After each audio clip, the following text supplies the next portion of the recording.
예, 오늘은 계속해서 신부의 복음 혹은 신부의 영성 21번째 시간입니다.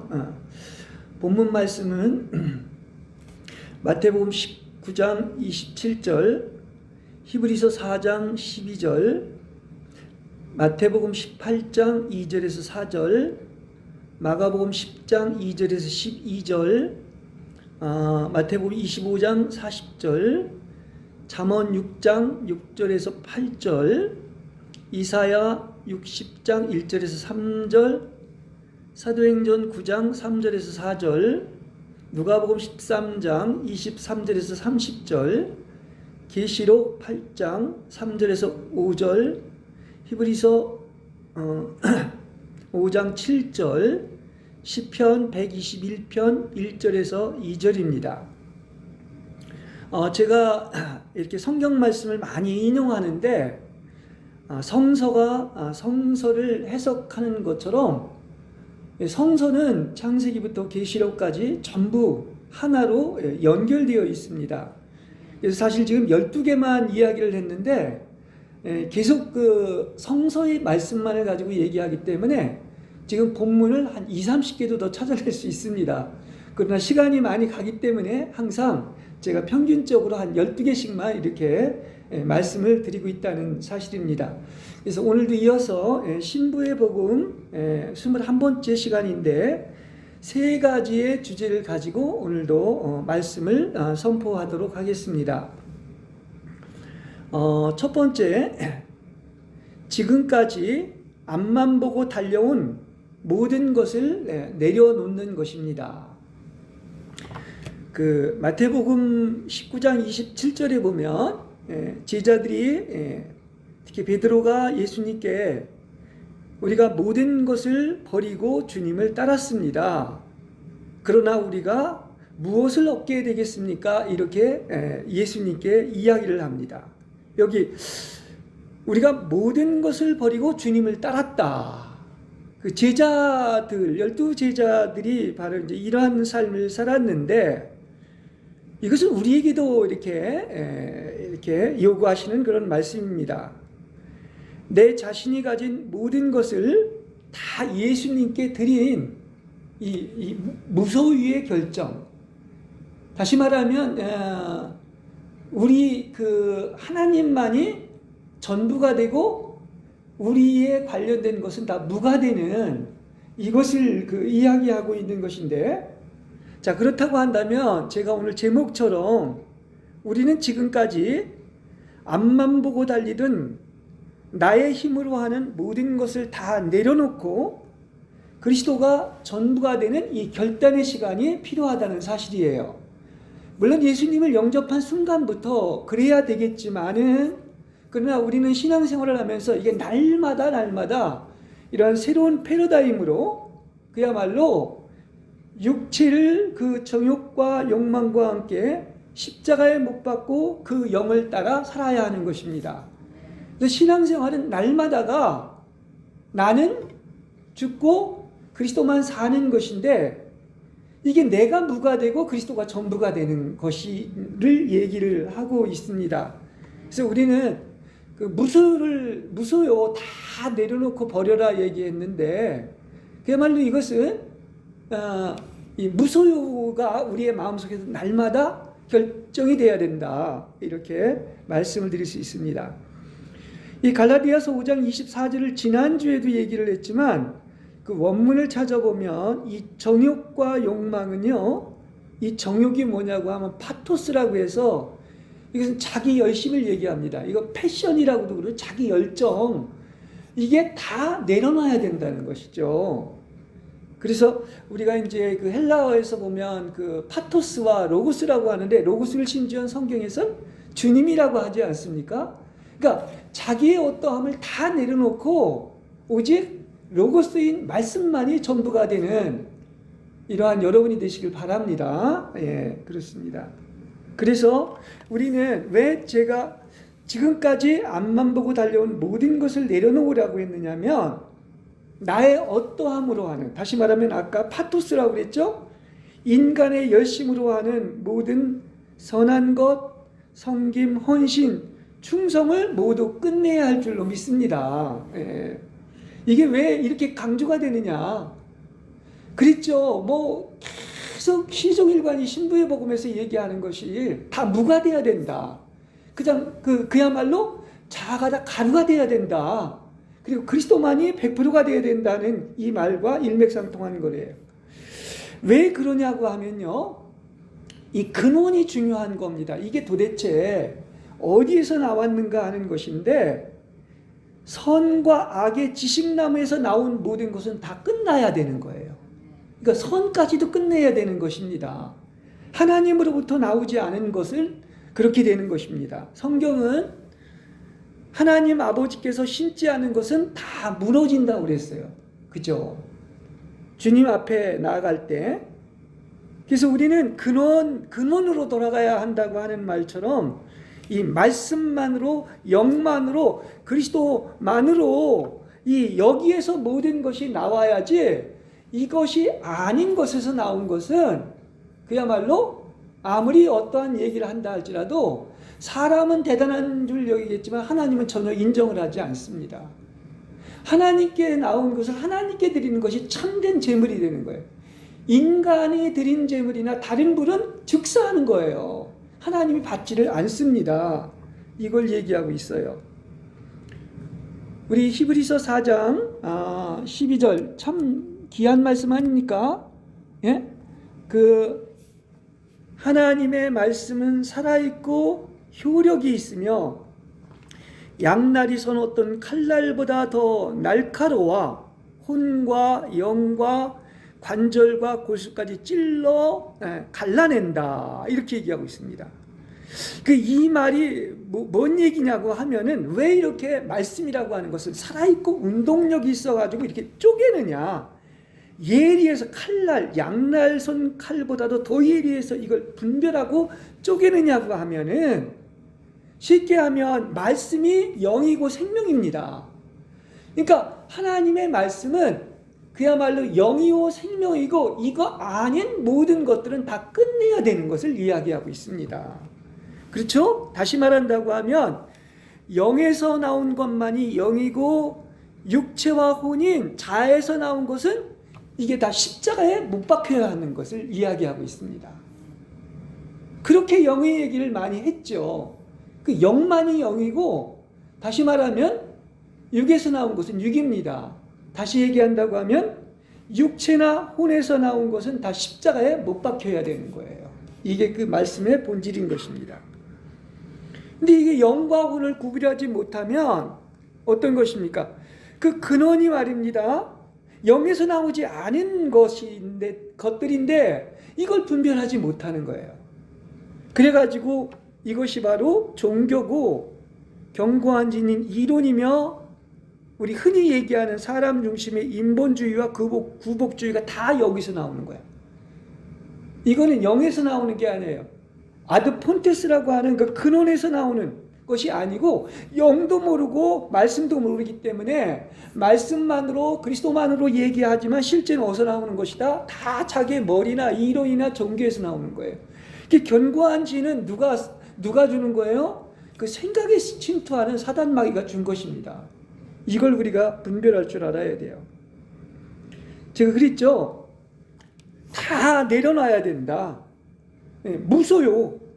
그리스도 말고는 무소유가 된다, 이렇게 얘기를 했는데, 이게 성경 얘기예요. 어떻게 보면 복음서 얘기가 이런 것입니다. 그래서 오늘 물론 마태복음이나 공간복음서나 다 이 얘기를 하고 있는데요, 아주 다섯 가지 이 십자가에 못 박혀야 할 것, 버려야 할 것, 무소유가 되어야 될 것을 말씀을 드리도록 하겠습니다.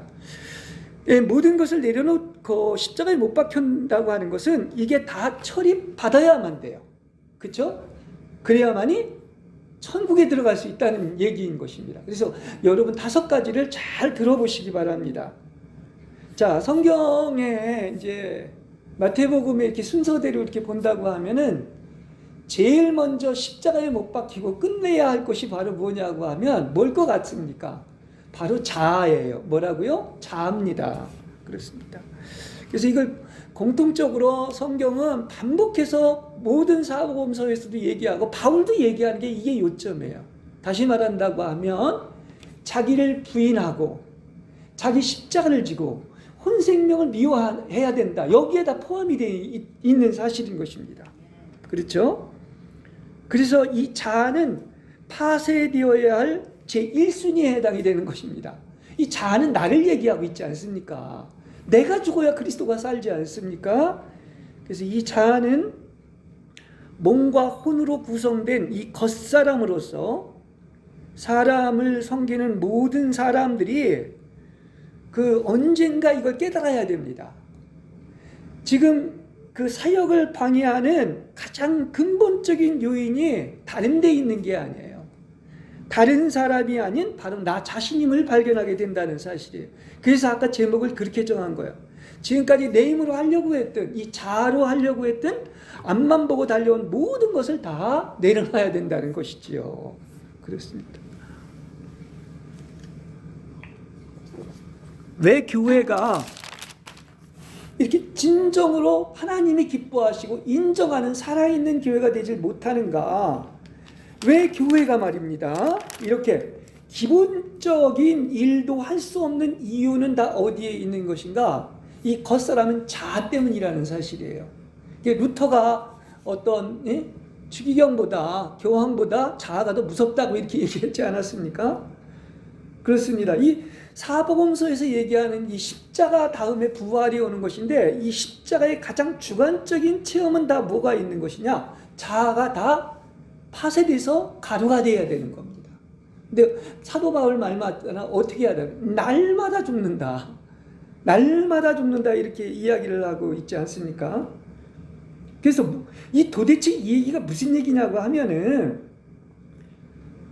어떤 메시지나 어떤 신앙생활이 이 천연적인 겉사람인 옛사람인 이 혼에서 나오는 모든 것들은 다 십자가에 못 박혀야 된다는 거예요.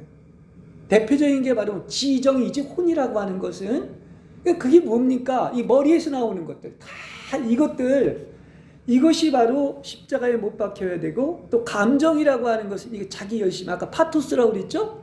이것도 다 끝내야 되는 것이고, 자기 의지는 이제 없어야 돼요. 노예 의지여야 돼요. 이 루터가 노예 의지를 이렇게 얘기했는데, 그러니까 나의 의지가 하나님의 의지에 완전히 종속되는 것을 이야기하고 있죠.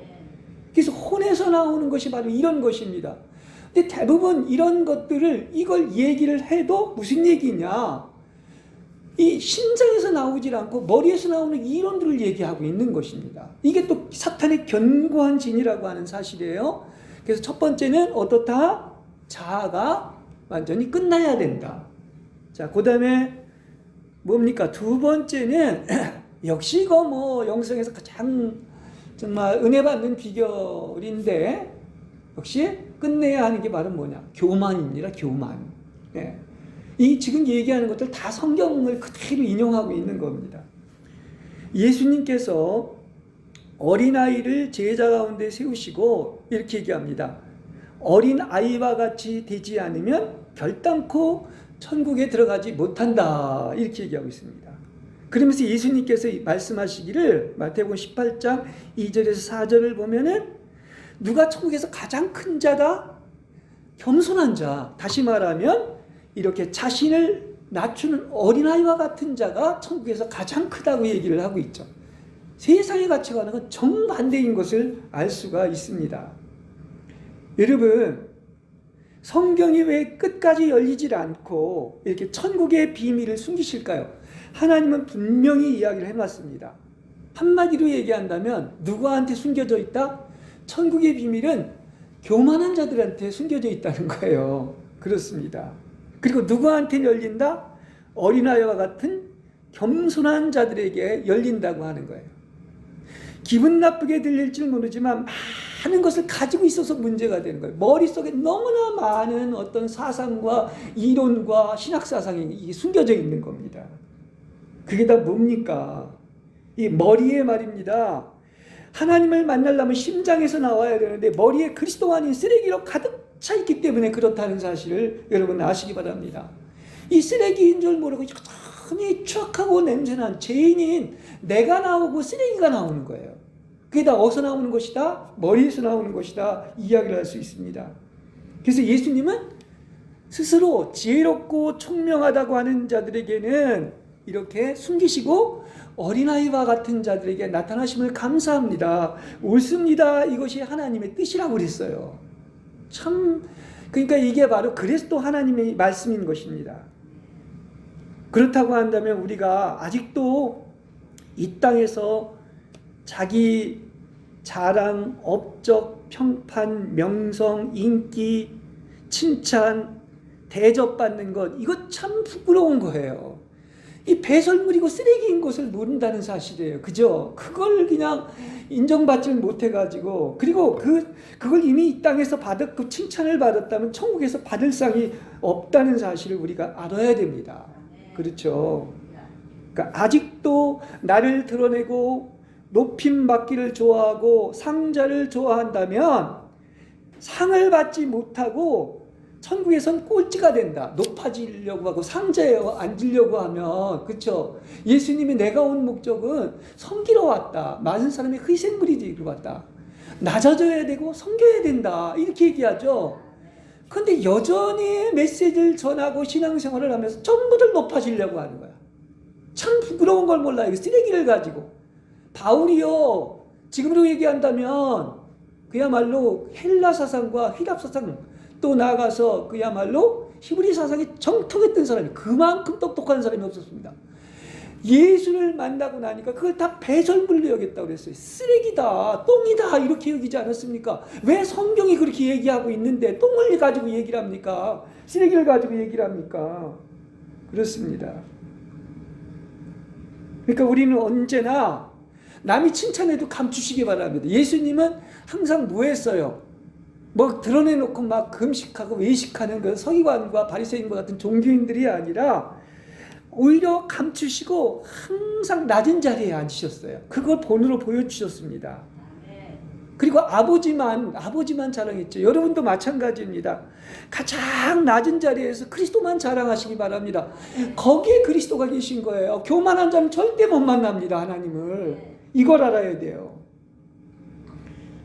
그러니까 자기 영광을 얻으려 한다면 하나님의 영광을 탈취했기 때문에 어두운 곳이나 지옥으로 간다는 얘기예요.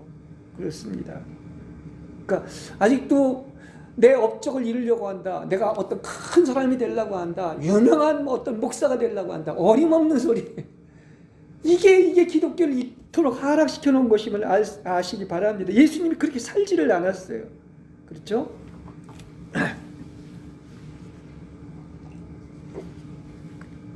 자, 첫 번째 자, 두 번째 교만, 그죠? 겸손해야 된다. 그다음 세 번째는 용서입니다.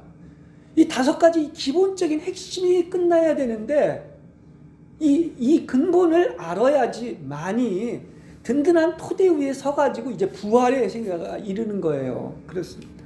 죽지 않았는데 어떻게 살아요? 부활은 뭡니까? 죽었다 살아나는 게 진짜 부활하지, 죽지 않으면 절대 살아나지 않습니다. 부활이 이루어질 수가 없는 거예요. 예. 죽지도 않고 맨날 얘기해봤자 사람만 죽이는 거지. 여러분 잘 알겠지만 베드로가 이제 주께 물어보죠. 형제가 내게 죄를 범하면 몇 번이나 용서하여 주리까? 7번까지 하오리까? 하니까 예수님께서 7번뿐만 아니라 70번씩 7번이라도 할지니라. 이 말은, 이것은 무슨 얘기냐? 무제한이죠. 그죠? 이 말은 뭐냐? 용서할 권한은 너한테 없다는 뜻이에요. 하나님만 가지고 있다는 뜻입니다. 그렇죠? 그러니까 우리가 주님의 사랑으로 이렇게 용서한다는 것은 바로 뭐냐? 사실은 내가 용서할 어떤 선택의 문제가 아니라 하나님이 용서하라고 했기 때문에 하나님의 말씀에 순종하느냐 안 하느냐의 문제예요. 그렇습니다. 내 주권이 아닙니다. 그걸 알아야 돼요. 그러니까 용서하지 않는다는 것은 내가 심판의 자리인 하나님의 위치에 앉아 있는 것이에요. 하나님의 자리를 강탈한 것입니다. 우리 이제 요한복음에도 보면 현장에서 간음하다 잡힌 여인에게 예수님이 그러죠.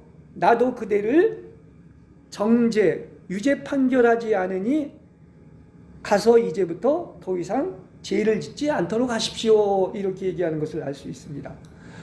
하나님의 아들인 예수님조차 다른 사람 다들 이 여자 죽여야 된다. 돌로 쳐서 구약의 율법에 의하면 그럼 죄 없는 사람 아마 한번 돌로 쳐봐라 하고 이제 이렇게 엎드려가지고 글을 썼을 것입니다.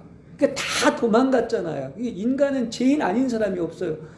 그런데 감히 말입니다. 예수님도 용서를 했는데 죄악으로 쓰레기덩으로 가득한 죄인이 용서하지 않고 누구를 정죄할 수 있다는 말입니까? 크게 보면 50보 100보에 똑같아요. 예. 머무든 게 머무는 거 나무란다고 그걸 알아야 돼요. 은혜를 받으면 받을수록 내가 이렇게 더러운 추악한 냄새나는 죄인이고 쓰레기덩으로 가득 차 있다는 것을 아는 것이 은혜예요.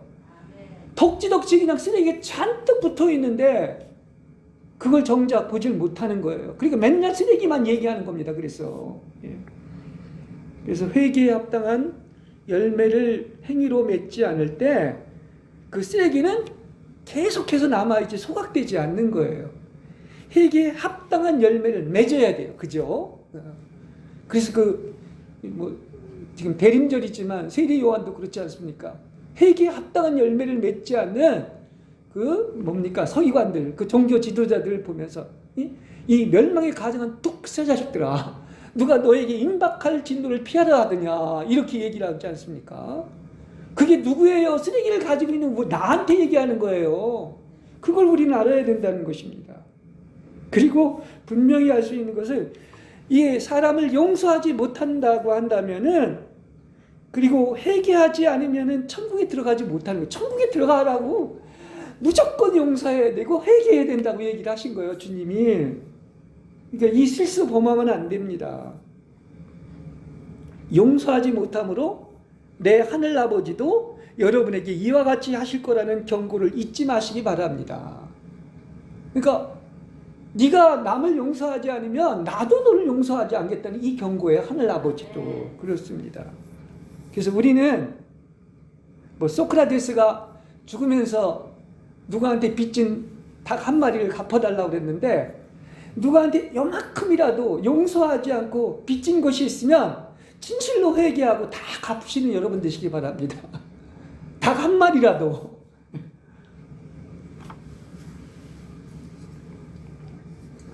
그 다음 네 번째, 이 정욕의 처리입니다. 이 5가지 여러분 아주 기본적인 거예요.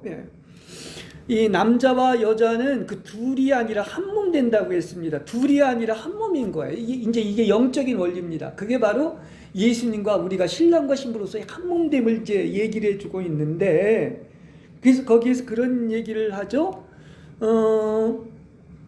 음행한 이유 외에 이혼하고 다른 여자와 결혼하면 간음하는 것이요, 또 이혼당한 여자와 결혼하면 간음을 하는 것이다. 이렇게 얘기하고 있습니다.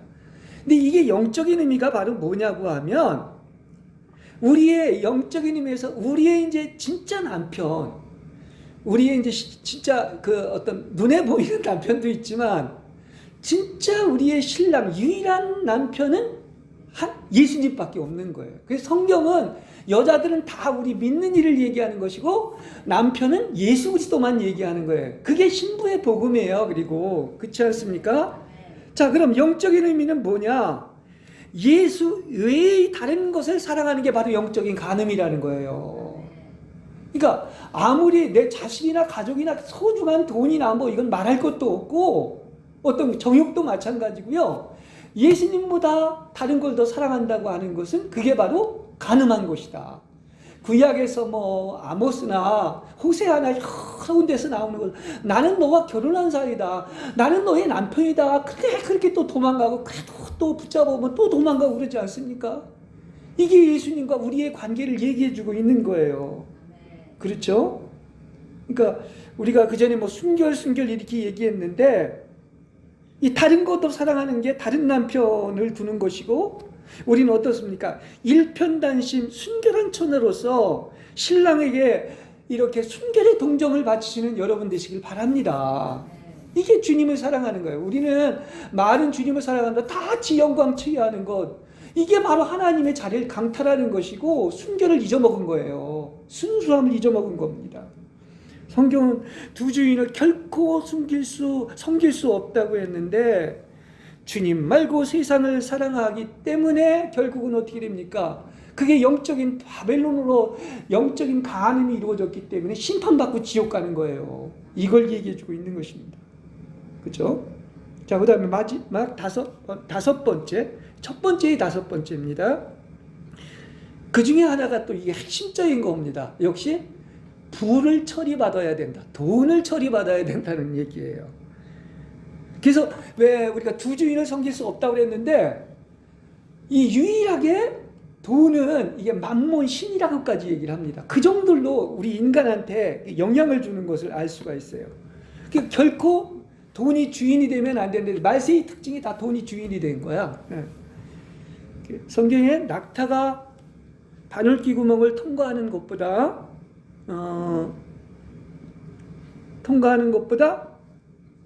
부자가 천국에 들어가는 것이 더 어렵다. 이제 반대로 그렇게 이제 그 이야기를 하고 있는데요. 이것은 제가 볼 때 아까 무소유가 되라, 내려놔라, 버려라, 가루가 되어라 얘기했는데 이게 소유와 무소유의 눈에 보이는 분기점이 되는 거예요. 그죠? 재물. 그 말세에 시집가고 장가가고 사고 팔고 집 짓고 하는 것은 다 뭐와 관련됐느냐?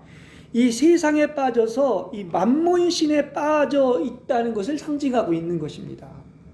다 돈 때문에 이런 일을 하는 거예요. 근데 그게 어떤 경고가 되느냐면 그게 바로 노아의 홍수 때와 똑같다는 것을 이렇게 롯의 때와 같이 또 예수님이 얘기해 주고 있습니다.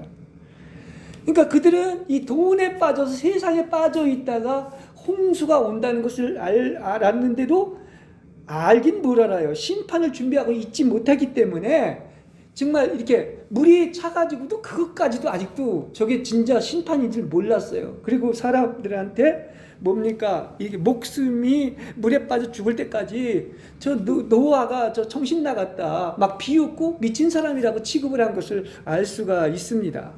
자, 이 말세에 우리는 지혜로운 슬기로운 처녀가 돼서 이렇게 그야말로 주님의 오심, 이 심판을 준비하고 살아야 되는데 우리에겐 소망이 있습니다. 어떤 소망이 있느냐? 이 5가지를 얘기하면서 결국은 뭡니까? 우리가 다 내가 하지 않고 하나님이 하면 이런 소망이 있을 줄로 믿습니다. 승리의 비결이 여기에 있는 거예요. 그 정도로 여러분 하나님을 100% 맡겼으니까 그래서 여러분 축복받으라고 그래서 여러분 다 누가 되게 하는 것이 가장 좋은 그분을 얻게 하게 하는 거예요. 누리게 하기 위한 것입니다. 그렇죠? 그래서 소망이 있는 거야. 왜냐? 우리는 할 수 없지만 하나님은 할 수 있습니다. 할렐루야. 그렇습니다. 그리고 이게 가장 어려운 것 같지만 다 맡기고 나면 마치 수영하는 것 같아가지고 그냥 물에 맡기면 되는 거예요. 그분이 다 알아서 하는 겁니다. 그 힘이 드는 게 아니야. 내가 뭘 해보려고 하니까 그렇게 힘이 드는 거지. 그건 율법이란 말입니다. 복음은 그게 아니에요. 참된 복음은 다 누가 하는 거야? 시작도 과정도 완성도 하나님이 하는 거예요. 얼마나 좋아요. 얼마나 쉬워요. 얼마나 편해요. 그 쉽고 가볍다고 그랬잖아요. 나의 짐은. 그렇지 않습니까? 심지어 왜 정의에 대한 것도 처리받아야 한다고 하면서 하나님이 허락하신 사람만이 이 정욕을 처리할 수 있는 고자가 있다고 얘기를 하고 있는데 제가 이걸 다른 본문하고도 한번 연결시켜 봤습니다. 이 영적인 고자는 뭐냐고 하면요. 자, 이 왜 구로치 못하는 여인, 다시 말하면 남편 없는 여인이 남편 있는 여자보다 더 복이 있다고 이런 얘기가 있죠. 그러면 이게 아브라함이 말입니다. 육체의 힘이 있을 때 이스마엘을 낳지 않습니까? 이게 아니라 이제 육체의 힘으로는 끝난 거예요. 완전 끝났죠. 아까 끝나라고 그랬죠. 육체나 자아는. 그러니까 육체의 힘이 끊어졌어서 아기를 낳을 수 없을 때, 생산할 수 없을 때 그때가 사례가 뭐냐고 하면은 바로 남편 없는 여인처럼 된 것이죠. 근데 놀랍게도 거기에서 죽은 자도 살리시고 없는 것도 있게 만드시는 것처럼 바로 하나님의 힘으로 약속의 자녀인 이삭을 낳은 겁니다. 이게 영적인 고자를 얘기하고 있는 거예요. 그러니까 바로 이들은 혼인잔치에서 예복을 입은 자처럼 바로 뒤에 있다가 앞에 있을 자들이죠. 다 죽으면, 다 끝나면, 누가 되면, 그죠? 십자가에서 이 5가지가 처리받으면 여러분은 가장 뒤에 있다 앞에 있게 되고 하늘나라에서 큰 상급을 받게 될 줄로 믿습니다. 이게 바로 신부의 복음인 거예요. 네. 그다음 두 번째, 이 작은 이 소자들 안에 계신 분이 바로 누구냐면 예수님인 거예요. 자, 마태복음 25장 40절에 보면 내 형제들 중 가장 작은 한 사람에게 한 것이 뭐라고 그랬어요? 바로 나에게 한 것이다 하는 이 말씀이 있습니다. 그러니까 예수님은 계속해서 말씀하시죠. 여러분을 영접하는 것은 누굴 영접하는 거야? 나를 영접하는 것이고, 신원자를 영접하는 것은 신원자가 받을 보상을 받는 것이며, 의인을 영접하는 사람은 의인이 받을 보상을 받을 것이며, 누구든지 이 작은 자 중 한 사람에게 냉수 한 그릇을 주어 마시게 하는 사람은 결코 상을 잃지 아니하리라, 이렇게 얘기하고 있습니다. 자, 이것을 제가 얘기한 것은 성경을 잘 읽어보면 지금 믿는 이 하나가 누구라는 거야? 지금 예수님과 동일시하고 있는 거예요. 이건 굉장히 놀라운 얘기 아닙니까? 그 작은 소자, 천하디천한 보잘것없는 것 같지만 바로 그게 예수님이라는 거예요. 그 사람이. 예. 왜 그럴까요? 이거 바울의 회심을 보면 이거 잘 알 수 있습니다. 이제 바울이 다마스쿠스에 이제 가까이 갈 때 갑자기 한 줄기의 빛이 그를 비추면서 하늘에서 음성이 들립니다. 사울아 사울아 네가 왜 나를 핍박하느냐, 이런 말이 들려요. 그래서 바울이 아니 언제 제가 예수님을 만나지도 못했고 그랬는데 언제 예수님을 핍박했습니까 하니까 바로 이것이 바로 뭐를 얘기하고 있는 것이냐, 예수 믿는 사람을 박해한 것이 곧 뭐다? 예수님을 박해한 거예요. 왜 그럴까요? 왜 그럴까요? 그들 속에는 생명주이신 영이신 예수님이 그들 안에 있기 때문인 것입니다. 그러니까 모든 것을 이렇게 하나님 대하듯 하라고 하는 것처럼 하나님의 영이 있는 자에게는 여러분 하나님으로, 예수님으로 대해야 되는 거예요. 예, 그렇습니다. 그래서 우리는 영으로도 하나님을 만나야 되지만 육신으로도 하나님을 만나야 돼요. 뭘로요? 육신으로. 이게 무슨 말이냐고 하면 가장 낮은 곳에 가서 작은 소자 하나를 만나면 그 작은 소자가 육신으로 찾아온 예수님, 바로 그 사람이 예수님인 거예요. 특히 막 아까 교만하고 잘난 척하는 이런 사람이 아니라 정말 겸손하고 어린아가 같은 자 있다고 그랬잖아요. 어린아가 같지 않으면 천국에 못 들어간다고 했는데 이런 자 속에 예수님이 계신 거야. 그게 예수님인 거예요. 그렇습니다. 그게 예수님으로 대하란 말입니다. 근데 우리는 무식하게도 그저 겉에 뭐 드러나고 그냥 뭐가 있어야 그를 대접을 하고 하는데 어림없는 소리. 그거는 본인이 똑같기 때문에 그렇게 하는 거예요. 정말 저 사람 안에 작은 예수가 있는가? 예수의 영이 있는가? 그냥 입만 열면 영이 나오는가? 이 그리스도가 나오는가? 이걸 볼 줄 알아야 돼요. 그러니까 겉모습을 보고서 쓰레기가 쓰레기끼리 그냥 서로 연결하는 거예요. 이거는 영이 영을 연결해야 되는데. 그렇습니다.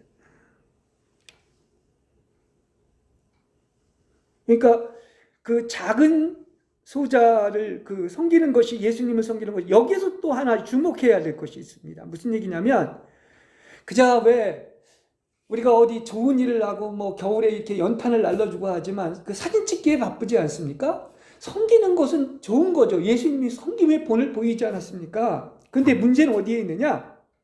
그 마음의 중심과 동기에 있는 거예요. 그 작은 소자를 사랑하고 섬겼지만 그 소자를 사랑한 것이지 예수님을 사랑한 것은 아닐 때가 있다는 사실이에요. 그죠?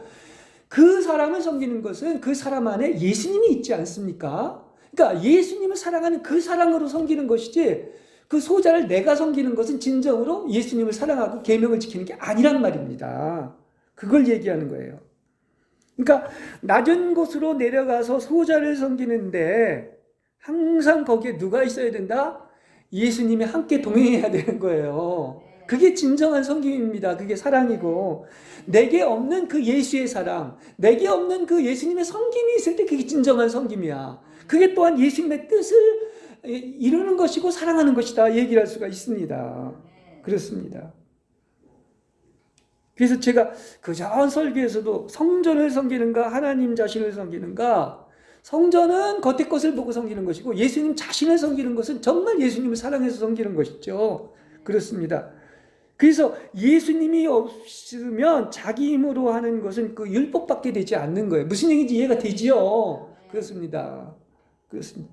그래서 우리가 항상 하는 얘기처럼 뭐 메시지 전하고 같이 세미나를 하고 어딜 가봐도 다 이 머리에서 나오는 것들이 대부분이입니다. 그래가지고 다 있어요. 뭐 화려하고 사람도 많고 먹을 것도 많고 뭐 은혜를 받았다고 얘기를 하는데 정작 가장 중요한 것은 거기에 뭐가 없다? 붕어빵에 붕어가 없는 것처럼 말씀이 없고, 다시 말하면 예수가 없는 거예요. 다 있는데 뭐가 없어? 예수가 없어. 이게 얼마나 엄청난 중요한 얘기인지 몰라. 다 없어도 좋아. 아까 그랬죠? 다 누가 되고 누구만? 예수만 전부가 돼야 된다. 그러니까 설사 지옥이라 할지라도 다 없어도 좋아요. 누구만 있으면 되는 거야? 예수님만 있으면 되는 거예요. 예, 그게 천국입니다. 근데 다 있는데 예수님은 없고 다른 것이 있다면 이거 문제가 있는 것이죠. 그러니까 예수님이 있으면 다 있는 것이고 예수님이 없으면 다 nothing, 누가 되는 거예요. 그게 또한 사랑인 것이고요. 그 성경이 그 얘기를 해주고 있는 겁니다. 이런 데서 그 영의 감동이 와야 되는 거예요. 그렇지 않습니까? 이것이 이렇게 함께 우리 혼자 일하는 게 아니라, 내 힘으로 하는 게 아니라 이렇게 하나님이 믿는 이들과 함께 일하시는 참된 사역인 거예요. 참된 사역은 사실은 누가 하는 거냐? 다 예수님이 하는 거예요. 눈에 보이지 않는. 메시지도 마찬가지입니다. 드립다 지 얘기하는 게 아닙니다. 내 입을 빌려서 예수님이 하는 거예요. 그게 바로 참된 사역입니다. 원래 사도는 보내심을 받은 아포스톨로스라고 그러는데, 이것은 바로 뭐냐? 하나님이 먼저 가시는 거예요. 지가 먼저 가면 안 돼요. 뭐든지 기도하고 하나님이 먼저 가셔야 되는 거예요. 동행하는 거죠. 그러니까 혼자 가는 것이 아니라 하나님이 함께 가는 것으로서 성령의 인도로 하나님이 가라면 가고 원치 않는 곳으로도 머물라면 머무는 거예요. 그렇죠? 바나바와 바울을 보낸 것도 성령이 보내신 것이고, 성령이 예루살렘에 올라가라고 한 것도 성령이 하신 것이지 지가 지 이유로 한 게 하나도 없어요. 성경은. 그렇지 않습니까? 그래서 아까 그랬어요. 뭐라 그랬냐면 영으로도 예수님을 만나야 되지만 육신으로도 예수님을 만나야 된다고 하면, 여러분이 가야 할 곳이 어디냐? 저 높은 자리가 아니라 대접받고 막 화려하고 한 곳이 아닙니다. 거기는 종교 지도자들이 있지 예수님은 안 계셔요. 어디로 가야 되느냐? 내가 가야 할 곳은 가장 낮고 가난하고 비천한 곳으로 가야 돼요. 그리고 내려가야 돼요. 왜냐하면 거기가 하나님이 동행하는 것이고, 놀랍게도 높은 자리에 있지 않고 가장 겸손한 자리에 예수님이 계십니다. 그래서 예수님을 만나는 거예요. 그렇죠? 네. 그래서 우리가 이 가장 풍요한 때가 언제냐? 놀랍게도 정반대가 인정받고 대접받고 높은 자리에 있을 때가 아니라 어떻습니까? 그렇게 가난한 낮은 곳에 있을 때 영적으로는 인생 중에서 가장 귀하고 풍족하고 아름다운 곳이 될 줄로 믿습니다. 내 눈에는 반대일지 모르지만 하나님의 눈에 볼 땐 그곳이 가장 하나님이 축복하시는 곳이다, 이렇게 볼 수 있습니다. 왜냐하면 하나님은 어디에 계시다? 절대 교만한 데 있지 않아요. 낮아진 곳에 있고, 그래서 신비주의에서 얘기하는 것처럼 공경이 있는 곳에, 고난이 있는 곳에 하나님이 계십니다. 그분이 예수님 아닙니까? 그래서 그 천하디천한 이 낮은 곳으로 내려오셨고, 그래서 우리도 마찬가지인 것이죠. 이렇게 낮은 곳에 내려가면 갈수록 진짜 사람은 언제 변하는가? 대접받고 배부를 때가 아닙니다. 가장 가난하고 겸손할 때 그 영혼이 바뀌는 영과 마음을 온전히 하나님께서 받아주실 줄로 믿습니다. 예. 우리 주님이 인도하시는 대로 좁은 길을 갈 때 그 길에서 사람을 의지하지도 말고 눈에 보이는 환경에 흔들리거나 영향을 받아서는 안 됩니다. 예. 예수님이 주는 승리가 참 승리임을 기억해야 됩니다. 전쟁은 누가 하십니까? 그것도 여호와가 하시는 거예요. 그렇습니다. 승리는 절대 우리가 할 수가 없어. 예수님이 다 승리하신 거예요. 그 다 맡겨야 되는데 안 맡기잖아요. 아직도 버틸 힘이 있어가지고.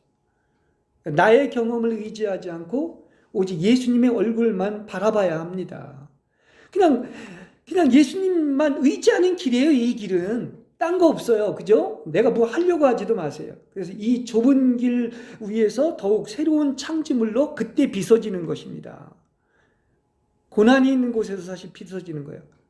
그래서 마침내 하나님이 예정하시고 바라본 그 신부의 모습으로 재탄생하게 되는 거예요. 거기서 높은 곳에서 탄생되는 게 아닙니다. 그래서 모든 신부는 하나님이 빚으신 신부가 되어 하나님의 때에 일어나서 빛을 발하는데 다 빛을 발하고 싶죠. 정말 이 5가지 아까 기본 원리도 얘기하는 것처럼 이렇게 끝난 사람한테는 하나님의 빛이 임하는 거예요. 그래서 광채가 나는 겁니다. 예. 그래서 빛을 발하지 못하는 자는 신부가 아니고 원수의 영에게 먹혔기 때문에 어둠이 있는 거야. 말은 하지만. 예. 깨끗하게 준비된 그릇은 참 빛이신 예수님의 빛을 받아서 언제나 반사하게 될 줄로 믿습니다. 그렇습니다. 그래서 깨끗한 그릇은 더욱더 하나님이 잘 사용하실 것이고 그것이 금그릇과 은그릇으로 사용되는 이 복음의 비밀을 얘기하고 있는 겁니다. 큰 게 아니에요. 작은 곳이라고 했어요. 그렇지 않습니까? 그래서 이 찬란한 천국의 비밀을 들을 수 있는 할례받은 들을 끼 있는 자는 복이 있는 줄로 믿습니다. 예. 그래서 정말 이 신부의 복음이 참 얼마나 이게 복된 것인 거냐고 하면 우리가 신부로 예정되었다는 것은 은혜 위에 은혜가 더하듯 이게 청함의 복에 택함의 복까지 완성된 것을 얘기해요. 이게 혼까지도 완전히 구원에 이른 것을 얘기하고 있는 것입니다. 그래서 우리가 분명히 알아야 할 사실은 하나님의 영이 나의 심장 안에 있는 것은 오직 하나님의 사랑과 선택으로 된 것이지 여러분의 행위로 된 게 아닙니다. 그래서 분명히 우리가 알아야 될 사실은 예수님은 결코 나를 떠나지도 않습니다. 그러므로 끊임없이 참소하는 마귀에게 속지 말아야 합니다. 예수님은 세상 끝날까지 나의 심장 안에 있을 것입니다. 예. 그래서 하나님이 이 선택은 언제나 오늘이나 내일도 동일하며 영원토록 변치 않습니다. 그러니 우리는 이토록 사랑하는 주님께 뭘 드릴 게 있겠어요? 주님이 뭐가 없어서 우리 받겠습니까? 드릴 것은 우리 마음 하나밖에 드릴 게 없는 거예요. 순결하고 깨끗한 마음. 이 쓰레기나 그 오물이나 똥이 다 치워진 깨끗한 그 마음 하나 받으시는 거예요. 그렇죠? 예. 그래서 우리 찬송가도 있지만 드릴 것 없습니다. 나의 이 사랑 하나 드릴 것밖에 없습니다. 이게 얼마나 아름다운 겁니까? 예수님도요 베드로한테 물어와가지고 베드로한테 와서 그 요한복음 이제 21장에도 그렇지 마지막으로 뭐 얘기합니까? 그 뭐라고 얘기하느냐고 하면 딱 한 가지 물어봐. 너 왜 나 배반하고 뭐 3번 이런 거 하나도 안 물어보고 네가 나를 사랑하느냐? 이거 한 가지 물어봅니다. 여러분에게도 베드로가 얘기한 건 여러분한테 얘기한 거 제일 마지막 한 가지 여러분한테 물어봐. 네가 나를 사랑하는가? 3번. 완전수죠. 예, 그렇습니다. 그래서 우리도 사랑하려는 의지만을 가지고 목숨을 다하고 마음을 다하고 뜻을 다하여 정성을 다하여 주 하나님 사랑하는 거예요. 그거예요, 그거. 이거 하나예요. 예, 그렇습니다. 그래서 예수님은 한 영혼이 한평생 예수님을 사랑하고 예수님의 이름을 위하여 착하고 충성된 종이 되어 천국의 진주문 안에 입성하는 날을 기분에 들떠서 기다리고 계시다는 사실인 것입니다. 그리고 예수님은 언제나 나의 눈높이에 항상 맞추어 주십니다. 예수님이 사람의 모습을 가지고 가장 천하디 천한 낮은 곳에 이렇게 내려오지 않았습니까? 이렇게 볼 수가 있어요. 예를 들어 가지고 내가 진실로 사랑하는 개미가 있다면 그 개미와 같이 되고 소통하려고 하면 그 눈높이로 내려가서 그 개미 언어로 말을 해야 소통이 되는 것이죠. 그게 주님이 성육신하신 모습인데 아무리 사랑한다고 해도 하늘에서 그냥 말만 하고 알아듣지 못하고 사랑을 이해하지 못한다면 그것은 개미의 잘못은 아니에요. 그러니까 주님이 그래서 우리한테 눈높이를 맞추시는 거야. 우리와 같은 모습을 하시고. 근데 이 개미가 누구다? 성경을 읽어보면 바로 우리가 개미인 것입니다. 잠언 6장 6절에서 8절에 보면 개미에게로 가서 그 하는 것을 보고 지혜를 얻으라. 우두머리도 없고 지휘관도 없으며 통치자도 없으되 먹을 것을 여름 동안 예비하며 추수 때에 양식을 모읍니다. 이렇게 얘기합니다. 그러니까 우리는 두려움도 없어요. 간역다도 없어요. 통치자도 없어요. 오직 누가 인도하는 겁니까? 성령이 인도하시는 거예요. 그렇습니다. 여름 동안은 우리가 이제 젊은 날을 얘기하지 않습니까? 그때 어떻게 하는, 곤고한 날이 이르기 전에, 추수하기 전에 천국의 영적 추수 때 상급을 위해서 양식을 모으는 일을 열심히 하는 것을 개미한테서 배워야 되는 거야. 그렇지 않습니까? 근데 예수님은 그분께 속한 이 신부된 이 개미들이 이 상을 얻기 위해서 다름질하는 그 개미 신부들을 사랑한다는 사실입니다. 개미의 지혜에서. 그래서 이 개미는 누구냐? 성경은 다 그냥 적어진 말씀이 하나도 없습니다. 거기엔 다 영적인 의미가 있고 그랬죠. 성경을 알면서 성경은 다 그냥 하나로 연결된다. 예, 그렇습니다. 개미 신부는 세상에 속하지 않고 예수님만을 사랑하며 세상을 이긴 자들을 얘기하는 겁니다. 개미 지혜 하나를 배우면 거기서 정말 내가 개미인데도 불구하고 이런 사랑을 받았다는 것을 알게 됩니다. 자, 마지막 세 번째, 이 교회 안에서 주님이 보시는 단 한 가지와 벽을 뚫을 수 없으면 뛰어넘으라는 것입니다. 예. 자, 그 하늘에서 이렇게 이제 교회를 내려다보면 이 성냥갑 같은 작은 교회에서 예배를 올리는 사람들이 있을 거예요. 지금도 하나님이 이 자리에도 계시고 하늘에서도 내려보고 있죠. 그렇습니다. 근데 거기에 어떤 사람이 있느냐?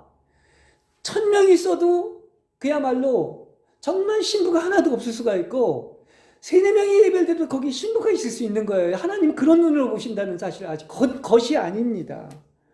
그래서 참 예수님이 사랑하는 예쁜 사람들이 있는데 젊을 때부터 평생 예수님을 섬기며 믿음과 충성을 바쳐준 아름다운 고마운 양들이 있습니다. 그건 하나님이 보시는 거예요. 하나님으로 이들이 바로 이기는 자인 신부들인 거예요. 그러니까 우리의 목표는 하나입니다. 뭐가 되는 거예요? 신부가 되는 거예요. 그렇습니다. 그래서 천국에서는 바로 이들의 처소가 예비되어 있습니다. 우리는 적은 물질 속에서도, 적은 물질의 축복 속에서도 그분의 이름을 배반하지 않고 헌금과 헌신의 봉사로 아름다운 향기를 바라는 사람들이 있는 것이죠. 제가 항상 얘기하지만 거스러 보지 말라. 본질을 봐라. 하나님이 어떻게 보고 있는가? 예수님은 교회를 볼 때 크기나 사람이나 숫자나 건물의 화려함을 보지 않습니다. 단 한 가지 뭐 본다? 계속 얘기하고 있는 것처럼 예수님을 진심으로 사랑하고 있는가? 이거 본다는 사실이에요. 그래서 하나님 아버지는 불꽃 같은 눈동자로 중심을 보시고 누가 헌신과 봉사, 예배, 제물을 드릴 때 자신의 생명을 보고 주님을 사랑하는지를 아시고 복을 주신다는 사실이에요. 예배도 마찬가지인 것입니다. 주일만이 아니라 우리의 삶의 하루하루가 매 순간이 하나님께 드려지는 예배가 되어야 되는 것입니다. 이게 바로 뭐냐? 신앙생활은 어느 날만이 아니라 매 순간 하나님을 사랑하는 그러한 삶이 바로 예배인 것이에요. 그렇습니다. 그러니까 바로 이것이 바로 뭐냐? 이게 좁은 문 앞에 펼쳐져 있는 좁은 길인데 이게 왜 좁은 길이냐? 여러분 신앙생활을 하고 체험을 해보면 알겠지만 좁은 길은 이유는 다른 거 다 버리고 하나님만 사랑하기 때문인 겁니다. 여러분 자아가 죽었습니까? 겸손합니까? 이런 모든 것들이 다 처리받았습니까? 오직 하나님만 사랑하는 그 유일한 한 길만을 가기 때문에 좁은 길인 것을 아시기를 바랍니다. 그래서 오직 그리스도인은 그야말로 이 한 길만을 가야 합니다. 그렇습니다. 그 어떤 다른 것도 다른 사람도 다른 힘도 안 되고 제일 계명인 하나님만을 사랑하는 것이 주님이 보시는 단 한 가지라는 사실을 아시기를 바랍니다. 시종일관이잖아요. 아주 그 본질에서 계속 그 똑같은 얘기를 반복하고 있지 않습니까? 뭔 딴 궁더더기를 붙게 있어요. 다 쓰레기입니다. 쓰레기. 자꾸 쓰레기라고 얘기해서 그렇지만. 예. 그 예수님은 장근 동산 안에 있는 덮은 생수의 우물가에서 나의 모략과 향재료를 거두어가는 것을 좋아합니다. 이게 무슨 얘기냐? 봐서 향이 연기로 이렇게 올라간다고 하는 것은 뭐와 관련이 있어요? 그게 바로 기도예요. 기도. 그렇습니다. 그러니까 나의 모략은 썩지 않는 회개, 진정한 회개를 해야 돼요. 회개하지 않은 게 하나님이 보시기에 진정한 참된 회개가 없으면 천국에 못 가죠. 그리고 향재료는 진심이 담긴 기도를 얘기하는 겁니다. 이 거두어진 금 향로 안에 기도 향의 연기는 하나님 아버지의 보좌 앞에 금제단으로 올라가는 것이죠. 천사가 가지고 오르락내리락 하지 않습니까? 그리고 천사가 이제 그걸 가지고 올라가서 내 속에서 나온 기도가 담긴 금 향로 연기의 향 안에 그 단 위에 하나님의 제단의 불을 함께 담아다가 땅에 쏟는 것입니다. 이게 바로 뭐냐? 이게 바로 기도의 응답인 거예요. 성경이 얘기해주는. 그러니까 하나님의 음성이 캄캄한 우주를 관통하여 이 지구를 내려올 때 내성과 번개가 일어나는 거예요. 이게 제 말이 아니라 계시록 8장 3절에서 5절에 보면 이렇게 나옵니다.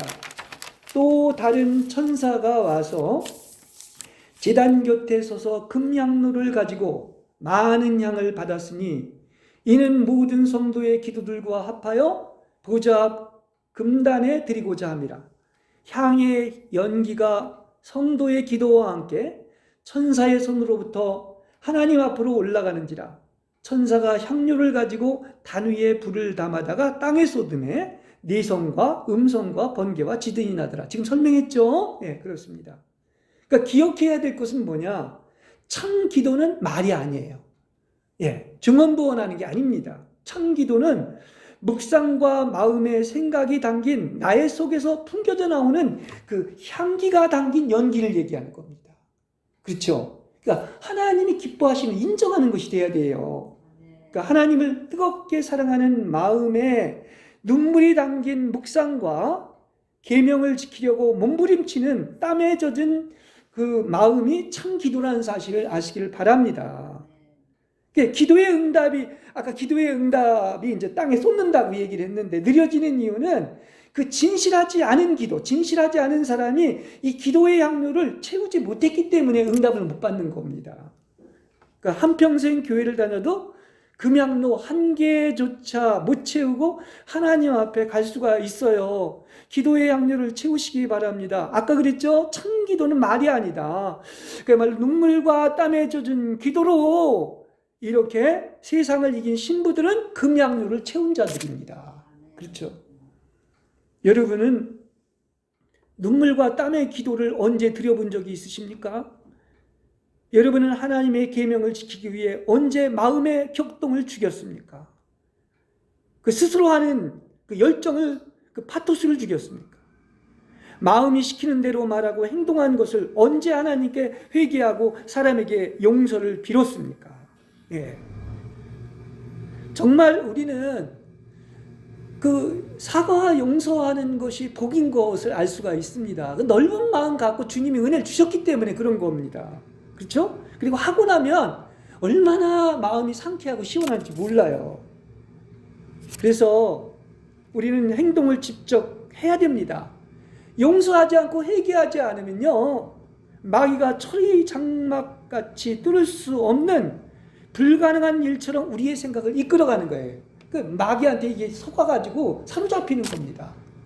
회개할 거 있으면 회개 반드시 하시고, 이 대림절을 맞이해서 용서할 거 있으면 반드시 해야 돼요. 그렇지 않으면 마귀의 밥이 돼버립니다. 그렇습니다. 사람의 힘으로는 철의 장막 뚫을 수 없죠. 그죠? 그러나 역시 나의 힘이 되시는 하나님의 얼굴을 바라본다면 철의 장막을 뛰어넘을 수가 있는 것이죠. 그래서 어떻습니까? 벽을 뚫을 수 없으면 뭐 하면 되는 거예요?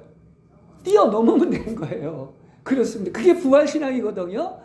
앞에 산이 가로막혀 있으면 나비가 돼서 홀을 부활해서 승천하면 되는 거 아니겠습니까? 그렇죠. 그러니까 열리지 않는 철의 장막 앞에서 스스로 그냥 해보려고 바둥바둥하고 헛수하고 하지 마세요. 이게 다 번아웃 되는 것이죠. 벽과 산을 뛰어넘는 힘을 주시는 분에게 기도하시길 바랍니다. 얼마나 좋습니까? 주님이 본을 보여주셨죠. 그리스도께서 육체로 계실 때 크게 부르짖으며 눈물로 간구와 간청을 드려서 하나님이 들어주셨다고 했습니다. 하물며 하나님의 아들도 이렇게 눈물과 아까 땀으로 이렇게 간구를 했다고 그랬잖아요. 그래서 다 들어주셨는데 이 마귀가 역사하는 천의 장막을 뚫을 수 있는 것은 뭐로 가능하다? 성경에 보면 이런 이유는 기도와 금식에는 나가지 않는 기도가 그렇게 중요한 거야. 그 좋은 무궁무진한 아무리 파내도 수 없는 그 무한한 금맥이 바로 기도입니다. 그죠? 그렇습니다. 그래서 기도해야 되는 거예요. 심지어 이렇게도 얘기를 하죠. 누구든지 이 산을 향하여 들려 올려져 바닷속으로 떨어져라 말하면서 마음에 의심하지 않고 말한 대로 된다고 믿으면 그대로 이루어질 것입니다. 그러므니 여러분이 기도하고 구하는 것은 무엇이든지 이미 받은 줄로 믿으십시오. 그리하면 여러분이 그대로 여러분에게 이루어질 것입니다. 불가능이 있어요, 없어요? 불가능이 없는 것은 바로 천의 장막도 뚫을 수 있는 뭐가 있다는 거야? 바로 기도가 있는 거예요. 그렇지 않습니까? 하나님이 들어주시겠다고 했으니까. 그렇습니다. 우리는 심지어 기도를요, 이사야서에 보면은 너는 내게 명령하라고 그랬어요. 우리 하나님께 기도 명령할 수가 있습니다. 이건 하나님이 선택해 주신 특권이에요, 신부들한테. 시편 121편 1, 2절에 보면 나옵니다. 나의 도움이 어디에서 올고 천지를 지으신 하나님으로부터 온다. 눈을 들어 산을 보라. 그러니까 모든 도움은 누구한테 온다? 하나님으로부터 오는 것을 믿으시기 바랍니다.